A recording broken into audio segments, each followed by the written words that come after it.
Hi, guys. It's time for our daily lectionary reading for Wednesday, March 23rd. Today we have an issue. We have Psalm 39.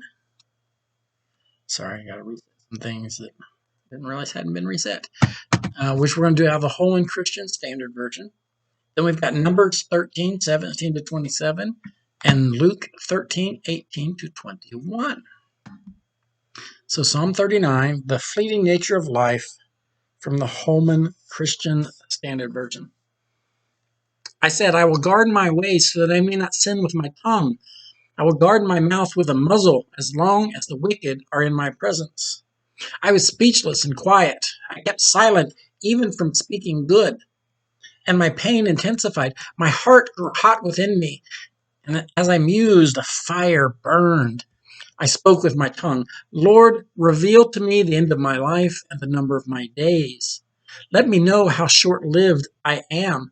You indeed have made my days short in length, and my life spans as nothing in your sight. Yes, every mortal man is only a vapor. Certainly man walks about like a mere shadow. Indeed, they frantically rush around in vain, gathering possessions without knowing who will get them. Now, Lord, what do I wait for? My hope is in you. Deliver me from all my transgressions. Do not make me a taunt of fools. I am speechless. I did not open my mouth because of what you have done. Remove your torment from me. I fade away because of the force of your hand. You discipline a man with punishment for sin, consuming like a moth what is precious to him. Every man is only a vapor. Hear my prayer, O Lord, and listen to my cry for help. Do not be silent at my tears, for I am a foreigner residing with you, a temporary resident like all my fathers. Turn your angry gaze from me so that I may be cheered up before I die and am gone. It's just such a dark psalm. Numbers 13, 17 to 27. Now, Numbers is not all numbers. It gets a bad rap by the name. Now, there's a lot of it. There's a lot of begatting going on and a lot of counting going on. But there's good stuff in there too, guys. Don't skip it. All right, Moses sent them out to spy the land of Canaan and said to them, go up there into the Negeb and go up into the hill country and see what the land is like and whether the people who live in it are strong or weak, whether they are few or many, and whether the land they live in is good or bad, and whether the town that they live in are walled, unwalled, or fortified, and whether the land is rich or poor, and whether there are trees in it or not. Be bold and bring some of the fruits of the land. Now, it was the season of the first ripe grapes. Before I go further, how did Moses know the names of, they call it the Negeb? All right, because he hadn't been there. All right, we'll continue on. So they went up and spied out the land from the wilderness of Zin to Rehob near Lebo Hamath. And they went up into the Negeb and came to Hebron and Ahiman, Seshai, Talmai, and the Anakites were there. Hebron was built 7 years before Zoan in Egypt.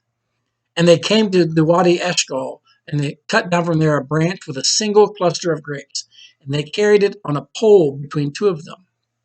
They also brought some pomegranates and figs. That place was called the Wadi Eshcol because of the cluster that the Israelites cut down from there. Eshcol meaning cluster. At the end of 40 days, they returned from spying out the land, and they came to Moses and Aaron and to all the congregation of the Israelites in the wilderness of Paran at Kadesh. And they brought back word to them and to all the congregation and showed them the fruit of the land.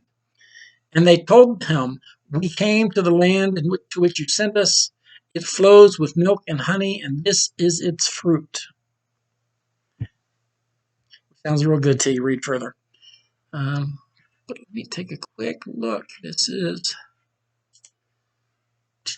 Numbers 13.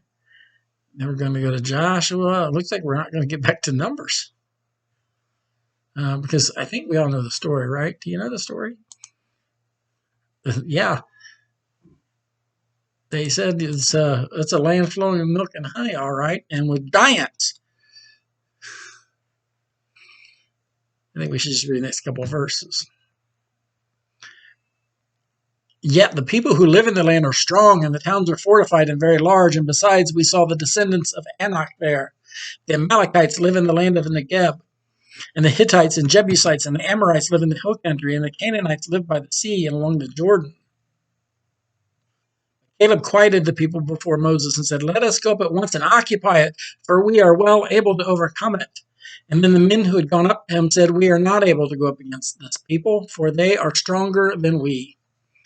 So they brought up to the Israelites an unfavorable report of the land they had spied out, saying, "The land that we have gone through as spies is a land that devours its inhabitants, and all the people that we saw in it are of great size. There we saw the Nephilim, the Anakites come from the Nephilim, and to ourselves we seemed as grasshoppers, and so we seemed to them." And for that, if you remember the story, that entire generation was not allowed to go into the promised land because they gave in to their fear. Only Caleb was allowed to go. Caleb and Joshua were really the only ones alive at that point, or adults at that point, who were allowed to go into the promised land. So the be brave is not just an inspirational speech, it's kind of a requirement. All right, Luke 13:18-21. The parable of the mustard seed, and then the parable of the yeast. He said, therefore, "What is the kingdom of God like, and to what should I compare it? It is like a mustard seed that someone took and sowed in the garden. It grew and became a tree, and the birds of the air made nests in its branches." And again he said, "To what should I compare the kingdom of God? It is like yeast the woman took and mixed in with 3 measures of flour until all of it was leavened." And I have preached on this before, so if you want to know some commentary on this, you can search out those videos. That's all I got for you today, guys. I will see you later. Bye.